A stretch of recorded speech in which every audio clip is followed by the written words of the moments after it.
Donald Trump's current position: Trump served as U.S. president from 2017-2021.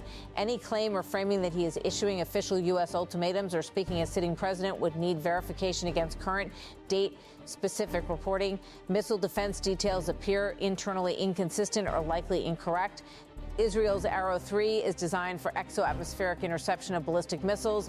Public reporting does not support claims like limited just 20 units per year or $3 million each as settled. Facts. Costs and procurement volumes are typically not confirmed in that specificity.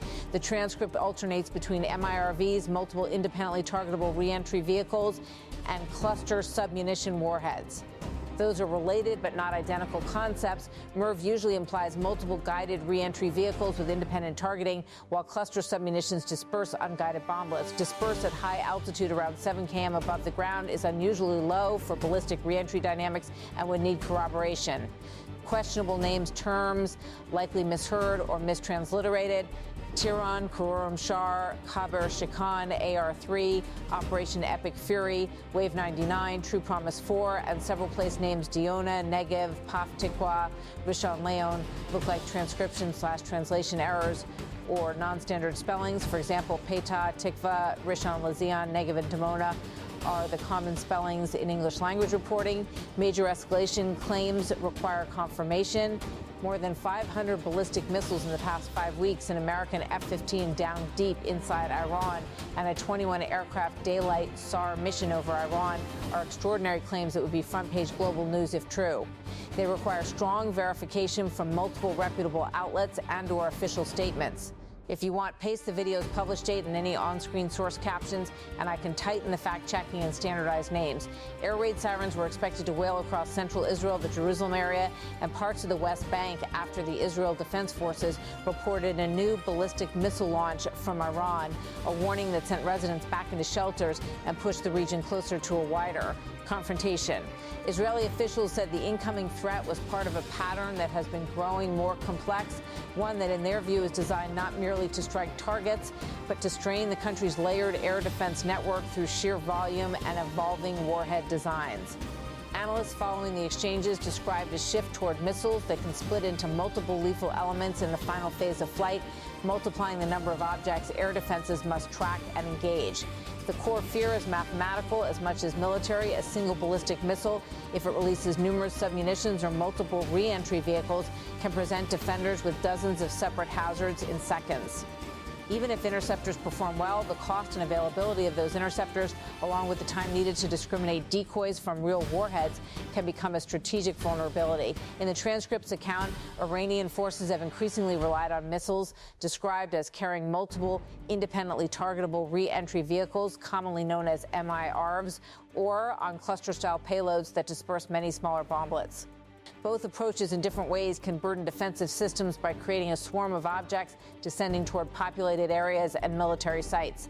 Security observers note that Israel's missile defense architecture, built around multiple layers intended to engage threats at different ranges and altitudes, has long been optimized for intercepting individual rockets, cruise missiles, and ballistic warheads. But the challenge changes when a single launch becomes many potential impact points. The transcript describes the tactic as significantly increasing the chance that at least some projectiles will slip through. At the same time, the transcript claims Iran has fired an exceptionally large number of ballistic missiles in recent weeks, and that many were configured with cluster-like payloads. Those figures and technical descriptions would require independent verification. Still, the broader strategic concept is familiar to air defense planners: saturation. The goal is to force defenders to expend expensive interceptors against cheaper offensive munitions while compressing decision time and raising the odds of a catastrophic miss. In the telling provided, the pressure falls heavily on Israel's medium and long-range interceptors, including systems used against ballistic threats. The transcript asserts that Israel depends on a capability designed to intercept missiles before they release submunitions, a race against physics in which seconds can determine whether defenders face one target or dozens. Against this backdrop, the warning of imminent sirens signaled more than another exchange of fire. It suggested a conflict entering a phase where the boundary between battlefield tactics and national endurance is being tested. How long can a country sustain high-tempo interceptions, protect its population, and keep critical infrastructure operating under repeated alerts? While the military picture remained tense, the information war escalated in parallel. Iranian media and affiliated channels, according to the transcript, circulated imagery of missiles carrying a poster depicting Donald Trump in a stylized form resembling Adolf Hitler, paired with a provocative slogan aimed at the United States. The transcript describes the message as, "America will be destroyed by Trump himself." The point of the imagery, analysts said in the transcript, was not subtle. It was designed to recast the conflict's narrative from a confrontation between states and armed forces into a story centered on the decisions of a single American leader and on the domestic divisions inside the United States. The propaganda framing, as described, attempts to argue that Washington's posture abroad could rebound politically at home and that escalation in the Middle East could become a self-inflicted crisis for the United States. It is a familiar approach in modern conflicts, pair kinetic action with psychological and political messaging intended to influence public opinion, fracture alliances, and shape what outside audiences believe is happening.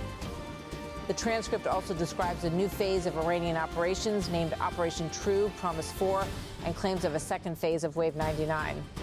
Those labels and the operational details would need confirmation from reliable reporting and official sources, but the narrative presented is one of widening geographic reach, a volley described as arcing across Israel, touching cities in the center and south, and including sensitive zones. In that account, the intent is to show not only that Iran can launch missiles, but that it can sustain a campaign, vary its methods, and keep Israeli defenses under constant stress while simultaneously projecting an image of momentum to domestic and regional audiences.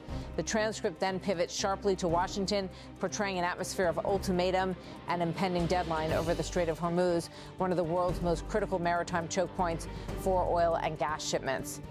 It describes a dramatic warning attributed to Trump, framed as a last chance for Iran to reopen the Strait by a deadline he set, language that, if accurate, would represent an extraordinary escalation. The transcript quotes a social media post in which Trump allegedly wrote, "A whole civilization will die tonight, never to be brought back again." It adds that he spoke of complete and total regime change, suggesting that new leadership could bring what he called something revolutionarily wonderful. Those are maximalist statements, and the transcript's depiction of them, combined with the Hormuz deadline framing, would need careful verification against the actual timing, the speaker's current role, and the official U.S. position. Still, the broader stakes around Hormuz are real. Any disruption there can spike global energy prices, rattle markets, and trigger rapid military escalation as regional and international forces posture to protect shipping. In the transcript's narrative, the international community is watching closely, fearing that a standoff could spiral into a broader confrontation with devastating humanitarian and economic consequences. That concern reflects a long-standing reality. When a conflict involves major missile exchanges, critical sea lanes, and U.S. and allied forces, miscalculation becomes a central risk. Then, in a further escalation of the story's claims, the transcript introduces what it portrays as a direct U.S. combat episode inside Iran, the downing of an American F-15 fighter jet deep inside enemy territory, followed by a large-scale rescue mission. The speaker in that section is presented as Trump, delivering remarks that begin with holiday greetings and shift into a detailed account of a combat search and rescue operation. The transcript quotes him praising the mission's scale and rarity, arguing that such rescues are often avoided because of the risk to additional troops. In the transcript, Trump says, "Well, it's a great honor to be with you and happy Easter." He continues by describing the operation as historic and unusually dangerous. He recounts a scenario in which late Thursday night, an American F-15 went down in Iran while participating in an operation he calls Epic Fury. The transcript quotes him asserting the entire country can be taken out in one night, and that night might be tomorrow night. He claims both crew members ejected and survived, landing on Iranian soil. The account then turns to a decision point, with Trump describing an order to retrieve the aircrew at all costs. The transcript quotes him, "I ordered the U.S. Armed Forces to do whatever was necessary to bring our brave warriors back home." He acknowledges the risk, adding that such missions can lead to far more casualties than the number of people being rescued. The transcript quotes him stating, "But in the United States military, we leave no American behind." He then describes a large package of aircraft entering hostile airspace, 21 military aircraft flying low and under fire in daylight for hours. The transcript includes his description of the intensity of the engagement and the durability of the aircraft, saying a helicopter returned with heavy damage. Finally, the speaker pivots to a broader assertion of U.S. military dominance. The transcript quotes him, "Nobody has the equipment that we have, and nobody has the military that we have. And we're most powerful military anywhere in the world by far." The dramatic nature of these claims, an American jet down inside Iran, a major rescue under fire, and the suggestion of imminent, overwhelming strikes would require rigorous confirmation from multiple independent sources, including official statements, credible defense reporting, and corroborating evidence. But as presented, the transcript's through line is clear: a region pushed toward the edge by missile exchanges and escalating rhetoric, with military operations and propaganda feeding off each other, and with leaders using language that signals readiness for actions that could reshape the conflict overnight. I can't fetch or verify the latest information from the live web in this chat. What I can do is a detailed, responsible deep dive that separates what can be treated as plausible from what clearly needs verification, explains the weapons/defense concepts with correct technical distinctions, and Sue rewrites the second half analysis and conclusion in a natural journalist voice while preserving the transcript's key lines verbatim where they appear as direct statements.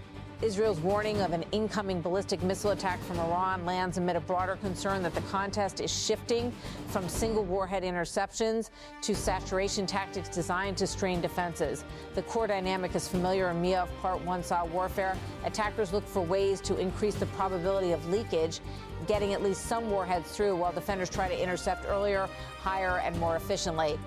#1, what MIRV versus cluster warhead actually changes. The transcript frames Iran's evolving approach as MIRVs, describing missiles that release dozens of smaller warheads at altitude. That description aligns more closely with submunitions/cluster payloads than classic MIRVs.